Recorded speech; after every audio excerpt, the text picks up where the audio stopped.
आदमी रेगिस्तान से गुजरते वक्त बुदबुदा रहा था। कितनी बेकार जगह है ये। बिल्कुल भी हरियाली नहीं है। और हो भी कैसे सकती है, यहाँ तो पानी का नामो निशान भी नहीं है।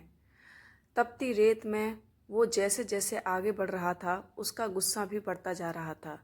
अंत में वो आसमान की तरफ देख झल्लाते हुए बोला, क्या भगवान, आप यहाँ पानी क्यों नहीं देते? अगर यहाँ पानी होता तो कोई भी यहाँ पेड़ पौधे उगा सकता था, और तब ये जगह भी कितनी खूबसूरत बन जाती। ऐसा बोलकर वह आसमान की तरफ ही देखता रहा, मानो वो भगवान के उत्तर की प्रतीक्षा कर रहा हो। तभी एक चमत्कार होता है। नज़र झुकाते ही उसे सामने एक कुआं नजर आता है। वह उस इलाके में बरसों से आ जा रहा था, पर आज तक उसे वहां कोई कुआं नहीं दिखा था। वह आश्चर्य में पड़ गया और दौड़कर कुएं के पास गया।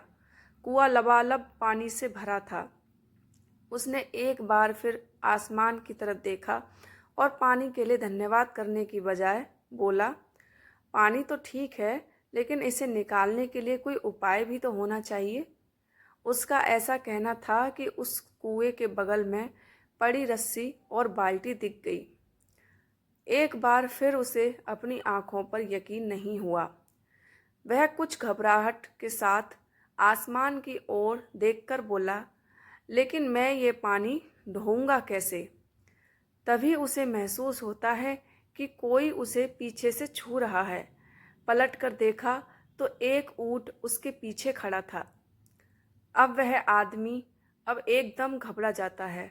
उसे लगता है कि कहीं वो रेगिस्तान में हरियाली लाने के काम में ना फंस जाए, और इस बार वो आसमान की तरफ देखे बिना तेज कदमों से आगे बढ़ने लगता है। अभी उसने 2-4 कदम ही बढ़ाया था कि उड़ता हुआ पेपर का टुकड़ा उससे आकर चिपक जाता है। उस टुकड़े पर लिखा होता है, मैंने तुम्हें पानी दिया, बाल्टी और रस्सी दी, पानी ढोने का साधन भी दिया। अब तुम्हारे पास वो हर एक चीज़ है जो तुम्हें रेगिस्तान को हरा भरा बनाने के लिए चाहिए। अब सब कुछ तुम्हारे हाथ में है। आदमी एक क्षण के लिए ठहरा, पर अगले ही पल वह आगे बढ़ गया और रेगिस्तान कभी भी हरा भरा नहीं बन पाया। फ्रेंड्स, कई बार हम चीज़ों के अपने मन मुताबिक ना होने पर दूसरों को दोष देते हैं। कभी हम सरकार को दोषी ठहराते हैं, कभी अपने पेरेंट्स को, कभी कंपनी को, तो कभी भगवान को।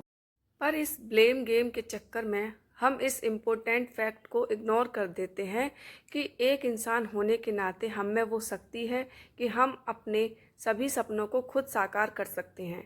शुरुआत में भले लगे कि ऐसा कैसे संभव है, पर जिस तरह इस कहानी में उस इंसान को रेगिस्तान हरा भरा बनाने के सारे साधन मिल जाते हैं, उसी तरह हमें भी एफर्ट करने पर अपना लक्ष्य हासिल करने के लिए ज़रूरी सारे साधन मिल सकते हैं।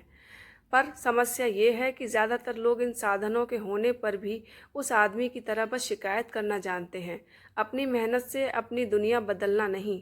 तो चलिए, आज इस कहानी से सीख लेते हुए हम शिकायत करना छोड़ें और जिम्मेदारी लेकर अपनी दुनिया बदलना शुरू करें, क्योंकि सचमुच सब कुछ तुम्हारे हाथ में है।